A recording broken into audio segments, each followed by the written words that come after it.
So this chat with Wouter from Ayers Real Estate in Perth is a bit of a long one, so put it on in the background and have a listen, because it's really interesting to hear how COVID has affected the commercial property management scene.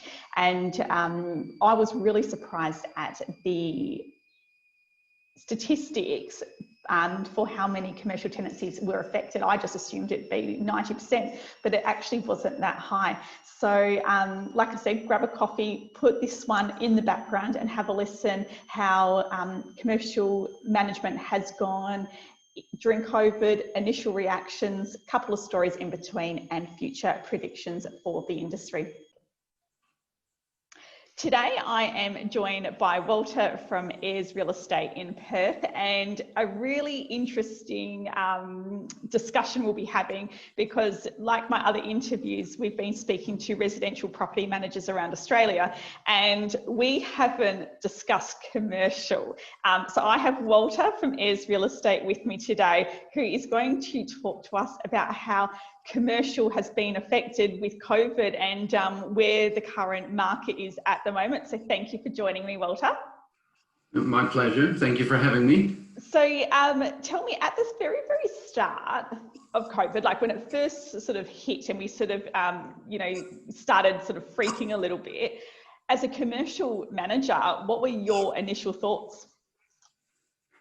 Well, when it all started, I actually went home to visit family over the Christmas break, and we've heard of, some situation in China, but it's a bit like far from my bed type of show. So just went to Europe, did the holiday with the family, everything fine. Came back in the start of 2020 in Australia, but went back to work, everything as normal. And then at that day on the 13th of March, it's actually my wife's birthday. So I went to celebrate her birthday with friends at the restaurant, and everything was sort of normal, but the announcements were already there that things was about to go and change. And that Monday after that, just, the stress was enormous and no one knew what was going to happen. Every day was different. We had tenants calling up, being completely distressed because they built their business. Some of them, they've been in business for 1 or 2 years, and then when you finally start to have that little bit of stability with your business, all of a sudden the government says, look, I'm sorry, you have to close your gym. You can't operate anymore, probably for 4 weeks, maybe more, maybe less. Landlords that had no clue what to do, they come to the professionals. We had no idea what was going on.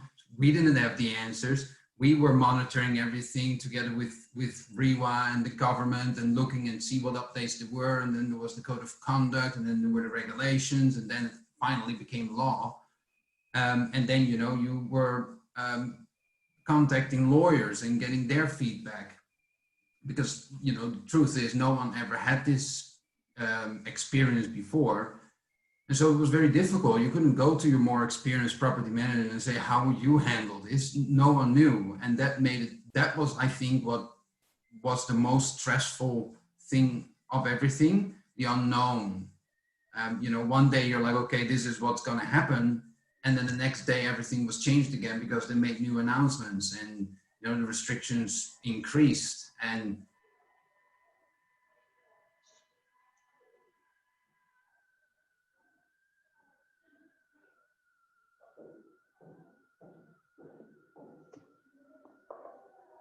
yeah, it was stressful. It was very stressful. How to knew where we sort of stood and what we sort of had to do. But even today, we're still learning a little bit. Yeah, I think we sort of all went from press conference to press conference, and like you said, it was very hard because of the unknown. We actually also didn't know what advice was the right advice to give, and we very much had to go like, okay, let's just plan for this week, and then we'll reset, and then plan for next week, and we'll reset.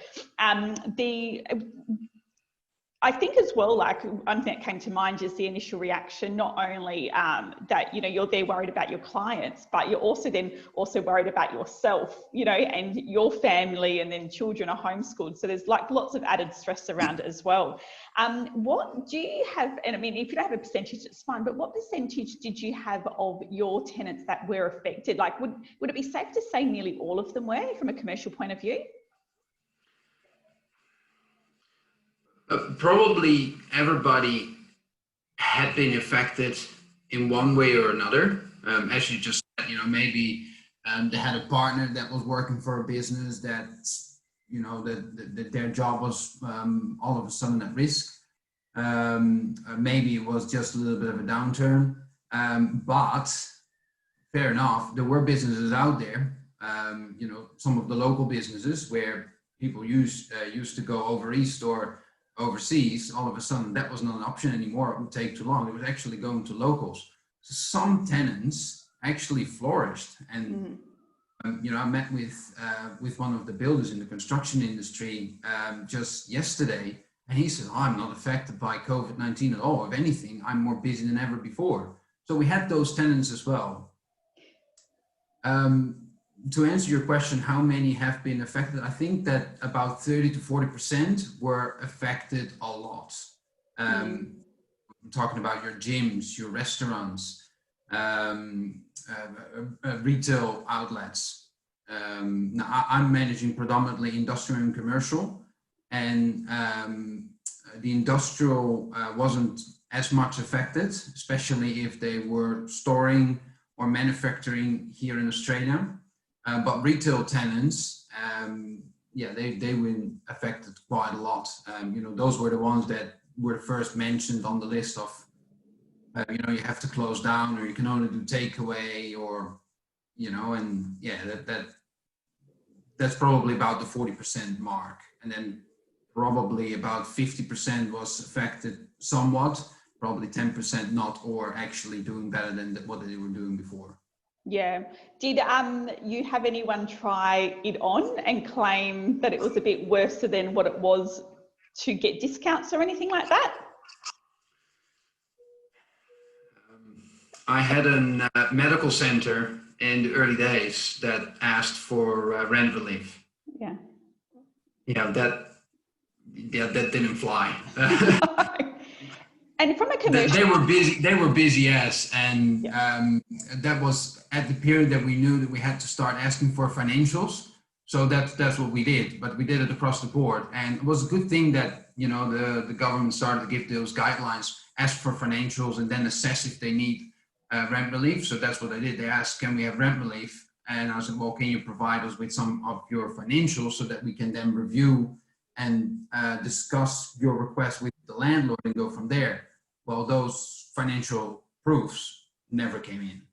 Yeah, and then because like I think you guys were, and correct me if I'm wrong because I could have this wrong, but you guys were a little bit more governed from a guideline, and it was a bit more specific. Like if the commercial if the commercial business had dropped 30% in revenue, for example, they could apply for 30% discount. Was it something like that? Something like that. Yeah. So it was really a case-by-case basis. But the guidelines were if there is a 30% revenue reduction, you could offer them 50% waiver, 15% deferred, which means they have to pay it back over a certain amount of time after the emergency period, and the rest remains payable. But then, you know, even though there were those guidelines, every negotiation was slightly different anyway because of the predictions, or, you know, like for example, an air conditioning provider, most or if not all of their parts and products, they came from China. So they probably felt the pandemic even before Australia really went into the emergency period. And in fact, when I came back to Australia in early January, I already started to I was negotiating a lease renewal with a tenant that has been there for years. And then when it came to signing the documents, they said, look, we're not in a position to do this because we basically cannot operate as normal. We cannot get our parts where we used to get our parts within 2 or 3 weeks. Now we have to wait a month, and we're left a bit in the dark. So really what we were doing is we were just, we had the guidelines. So the first thing, they asked for rent relief, we asked for financials, and then we were negotiating from there. Is it just going to be month to month review? Is it going to be for the quarter? Is it going to be for longer? How are the deferred payments? Do they want to pay the deferred payments back in the 3-month slot, or do they want to spread it out? Do they want to pay till the end of their fixed term, which could be a year, could be 2, could be 3 years, or do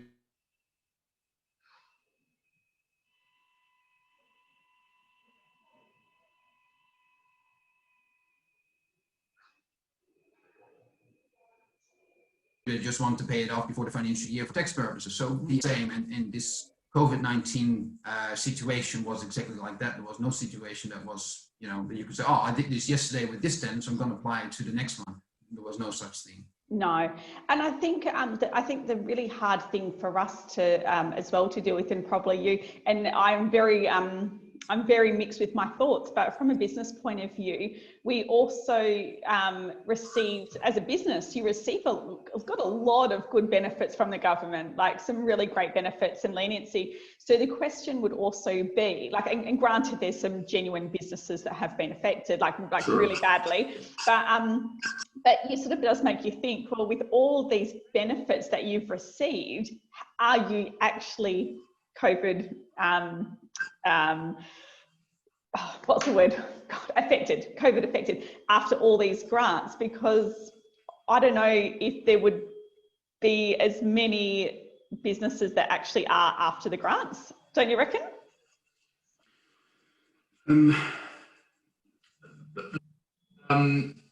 We recently got, we're basically now in the second phase of the emergency period.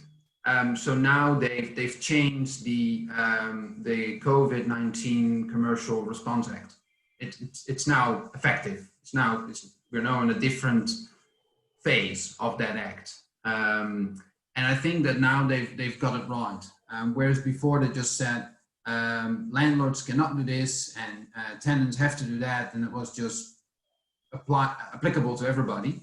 Now they've made a few changes, and if you, as a tenant, you cannot prove, through JobKeeper, through your financials, that you are actually affected by the law, that law doesn't apply, and you have to refer back to the normal law, the one before COVID-19, the regular one. How many do you think would be affected now? If 40% roughly was what was affected initially, do you think that's half now? Probably.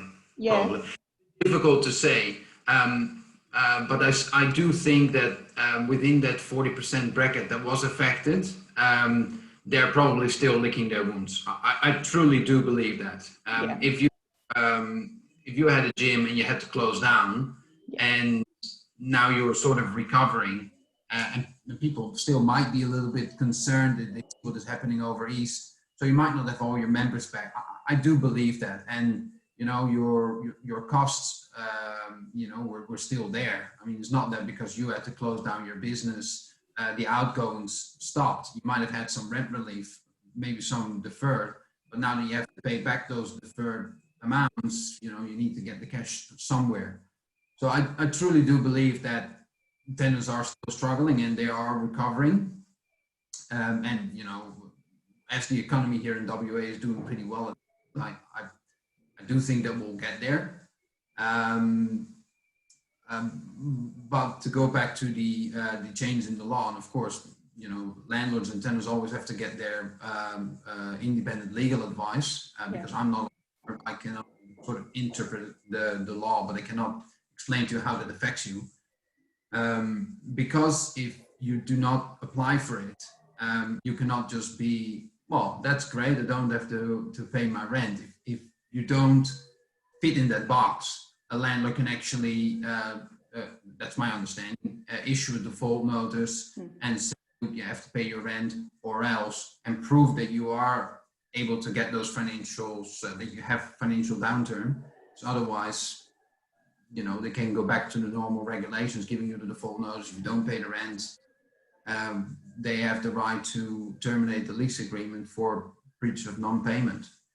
But it's only early days, so it might be wrong. I mean, this came effect just this week. So. Yeah, absolutely. So with all those changes and, like, you know, hypothetically 40% of landlords that were affected by it, how did the landlords react?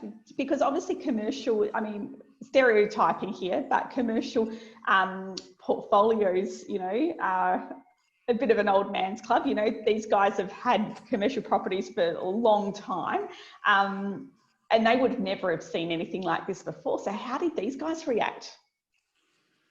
I think that as everybody else, in different stages of the COVID-19 period, the reactions were differently. So in the start, when they were panicking, they were all like, oh yeah, they don't have to pay rent. I don't want to lose my tenant. Not right now, I cannot afford it. You know, without really looking at what they can and cannot do, they would just, let's just do it. Then they were, okay, now we know what to do, and they sort of started to trust us, and okay, you do what you need to do. But now that they actually see around them that businesses start to flourish, and you know, the supermarkets are as busy as, and the shopping centers are packed again. I went to IKEA yesterday and it was fully packed, so the economy is doing pretty well. When the landlords are seeing that, you know, that, and their tenant is not paying, and they're like, well, but I went to another restaurant and it was fully packed. Why isn't this, why should they be affected?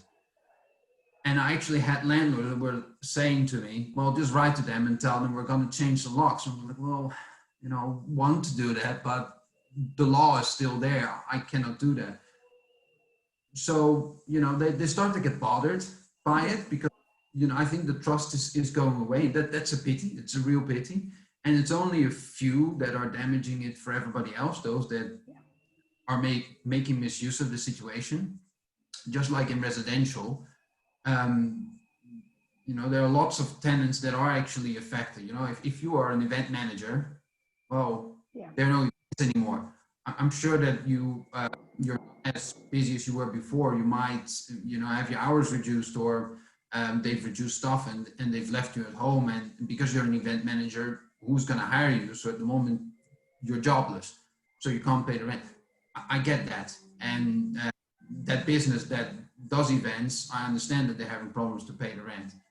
But there are a few out there that have been making misuse, that, you know, their business were actually flourishing, and yet they're taking the muck with it. And that's a pity. That's a true pity, that in times like these, they ruin it for everybody else. Yeah, absolutely. Like I've always said, that good businesses before COVID will come out of COVID as good businesses, but badly run businesses before COVID, or maybe ones that weren't efficient, or ones that maybe took cash or whatever it may be, they're the ones that are actually going to struggle afterwards. And I think that that's really going to shine through, and they're the bad few, aren't they, that make it bad for everyone. Because even some hospitality, like in our local area, we had a few cafes, and gosh, the way that they you know, improvised with home delivery, and it was just amazing. They flourished, they really did, but they worked bloody hard to do it, and they made sure that their doors weren't going to close. And I think, you know, you're going to get the other side, where they went, hands up, I can't do anything more, and my landlord's just going to have to reduce the rent for it. But yeah, I mean, I agree with you. I think there's some really genuine travel agents, event management, there's some genuine ones around. I'm in the early days, probably late March, I had a tenant that gave me a call. So these are two beautiful examples. So the first one, he gave me a call and he said, I just wanted to give you a call just because I would like you to pass on a message to my landlord. I want you to let him know I am doing all right. The way that I operate my business, I can actually afford going in lockdown. I will not stop paying my rent. Could you please let my landlord know? And I will work with my landlord to come to the end of it. Wow. So lovely. I almost fell over. That was when everybody was panicking, and he was like, I'm in control. I didn't expect that this would happen, but I have my resources in place so that if something would happen, a crisis or something like that, I would have resources so that I could, get to the other side of that particular crisis. And he applied that to this COVID-19 situation. And of course, my landlord was very happy to hear this. And the other example was a gym that closed down. So, he had to close the doors, and he gave me a call and said, look, I'm sure you already know, but I just wanted to let you know that we've closed the doors as well. We don't just want to knock on the door of the landlord and ask for rent relief. We will now go with my business partner back, look how this is going to play out. And then once we know a little bit where we stand and what's going on, we will then contact you to discuss how to move forward. That's beautiful, and then me as a property manager, if I can help to get the best deal for my landlord and help the tenant get to the other side and build and improve that relationship, that's just beautiful. Oh, and that landlord will be looking after those tenants in the future as well, because that trust is there. So it'll definitely come around full circle for them. Yeah. What do you think future predictions will be with how everything's going to affect it? Do you think we're all smooth sailing? Do you the first thing I think of is like, are commercial landlords going to sell as soon as they get the opportunity to? Do they see it as an unsafe investment?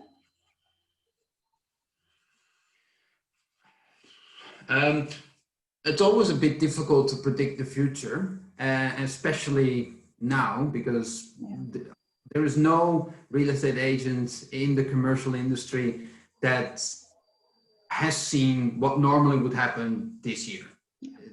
And it's already difficult. Like, everybody thought that when COVID-19 was hitting Perth, that the economy was just recovering, would start to crumble again. And what happened was that it stayed stable in the first couple of months, and now it's flourishing. We're doing better than ever, and we're sort of recovering.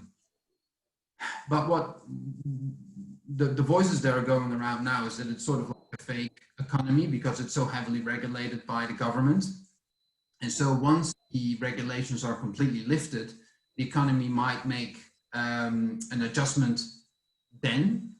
How that is going to affect, if it's going to be stable again, or if the prices are going down slightly again before they're going up, I don't know.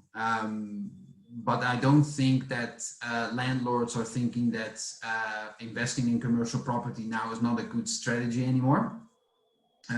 If anything, what COVID-19 has taught us is that it can still be a sort of a safe trip. And don't forget that most of the landlords out there, they do it for the long term. If you have a tenant in there that has a lease agreement for 3 to 5 years, and you just need to give them some rent relief, but then they repay some of that back, you're not out of pocket. And the banks, they came to the party as well. So they were sort of giving some leeway. So it's not that landlords didn't have to pay their mortgage, but they could stop, and then the interest accumulated. So in the end of the day, landlords are not better off. Don't get me wrong, but at least when the tenant was struggling, the banks offered some assistance to the landlords as well. So to say that, oh my God, now as soon as I can, I need to sell my commercial property, I don't think that is. I've not had one client that said, as soon as this COVID-19 period is over, I'm going to sell. I had no clients that even mentioned that. I think what is going on in their minds is like, okay, we're in a situation, no one knows exactly what the future is going to bring. I'm just going to sit and see what happens. And then as soon as some stability or some normal is coming back, we'll then review what we're going to do. Don't forget that at the moment as well, leasing deals are happening left, right, and center. I have tenants that are vacating because they need more space, because they've outgrown their premises. For the first time since 2014, I had a break lease situation where the new tenant moved in a month later, paying more rent. Wow. That's what is happening at the moment. Yeah. I've never had a situation where a tenant had to break their lease for whatever reason, and then the new tenant that was moving in was actually paying more rent than the previous tenant that was sitting there. Interesting. So you are getting commercial. So you'd have some commercial tenants that need more space, and then you've got more commercial tenants that could also be maybe downsizing. Or not as much downsizing as upsizing. You have the tenants that are occupying offices because the new normal is, we work from home 2 or 3 days in the week, which means that at any one day they have less staff in the office. They could potentially do with a smaller office. So you have those as well. But the turnaround is good. A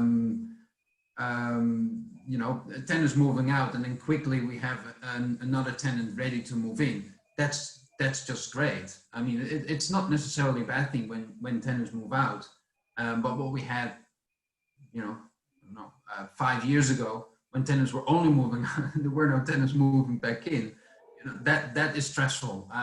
We just made a deal the other day with for a landlord whose property has been vacant for 1 year. So for 1 year, he didn't have the rental income to pay his mortgage, and he had to pay his outgoings on top of that. Now, in this period, we managed to lease that property. Okay, so because I mean, one year for leasing commercial, that's not unnormal though, is it?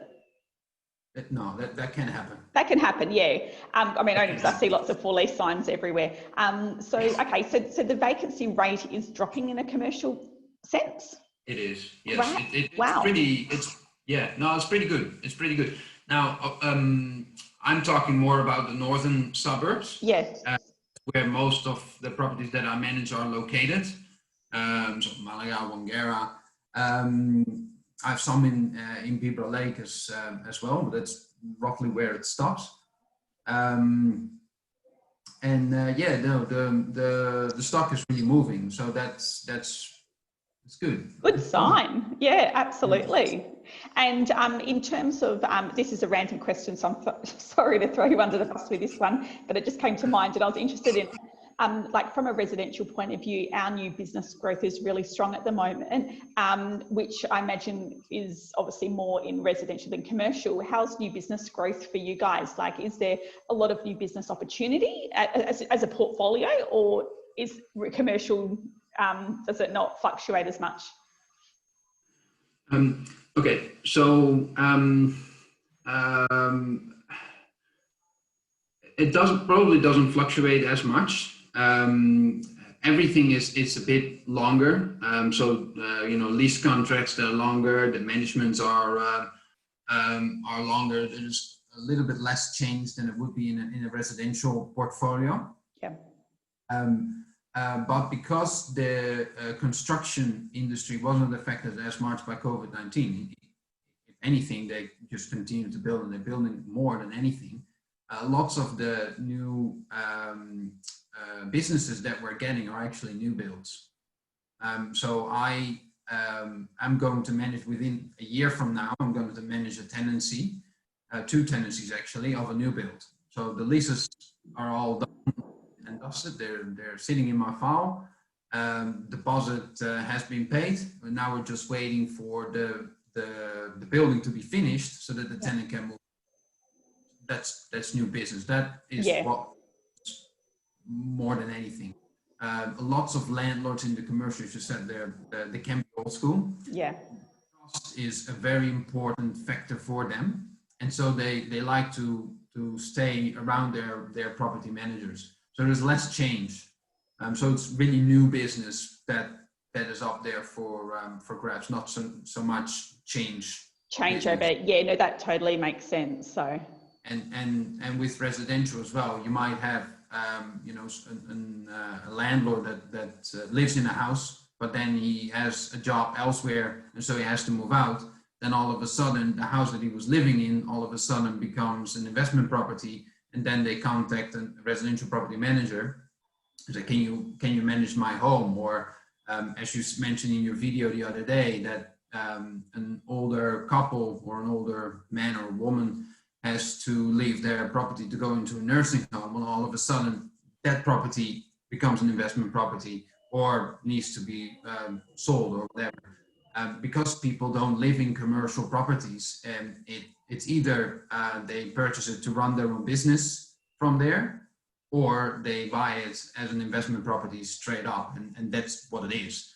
So because of that, there is less changeover as it would be in residential. Yeah, yeah.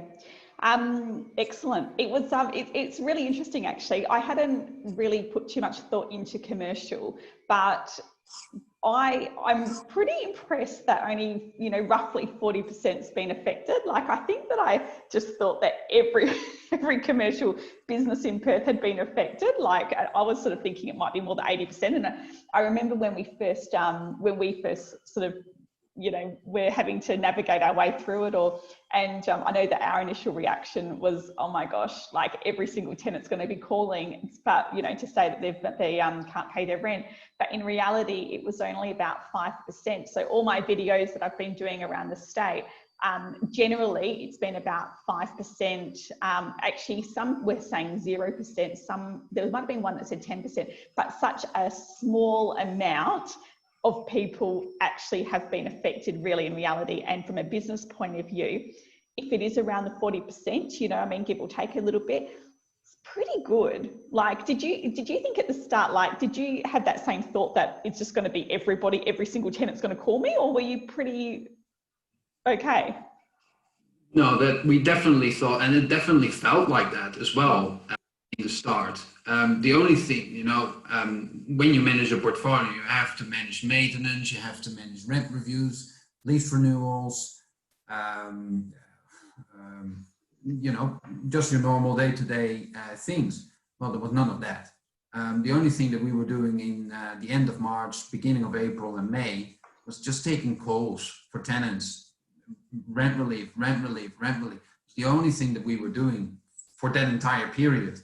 And then when things were going quite well and we started to get the COVID-19 cases in WA under control, that's when we were like, okay, finally things are, you know, relaxing. We can go back to our normal job and start doing, you know, also our budgets and things like that. It really, when it started, that's when we start doing our budgets and predicting how much the outgoings are going to be for the new financial year.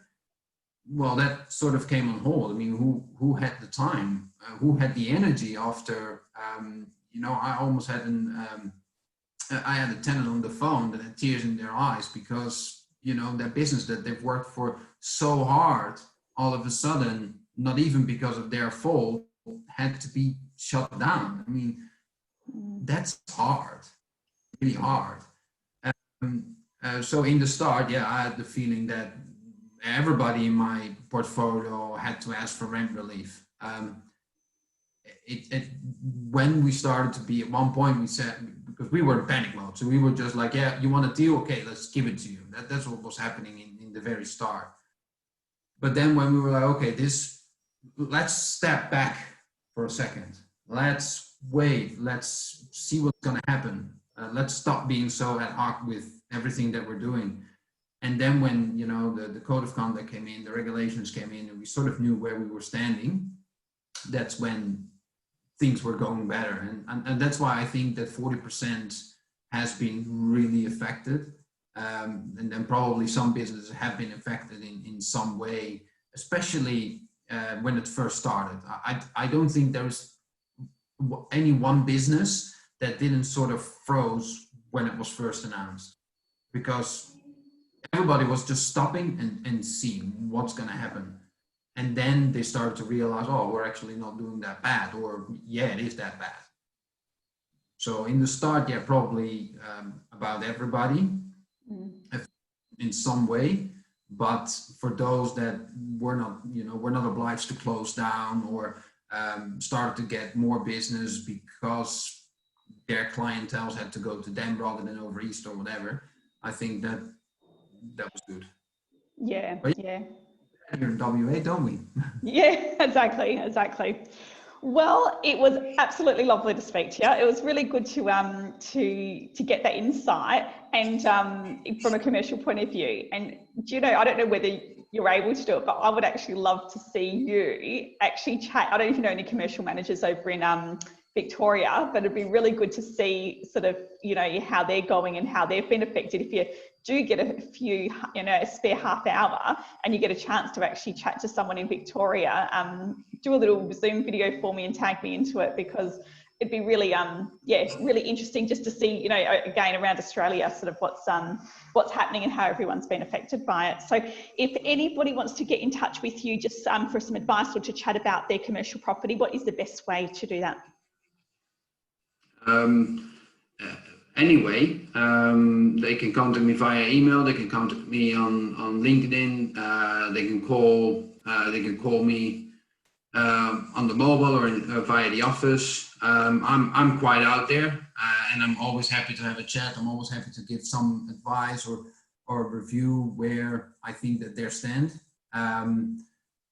If it is something that goes out of my league, I will say, look, I would really seek independent legal advice. But if it is just like, I would like to know what my rights and obligations are, I can say, well, it's written here in your lease. Have a look at that. I'm happy to do that. If they want to know more or less where the market sits, I'm happy to have a chat about that as well. Yeah. Beautiful, excellent. I'll make sure they touch base with you then. Thank you, and I will chat to you soon. Perfect. Thanks for having me again.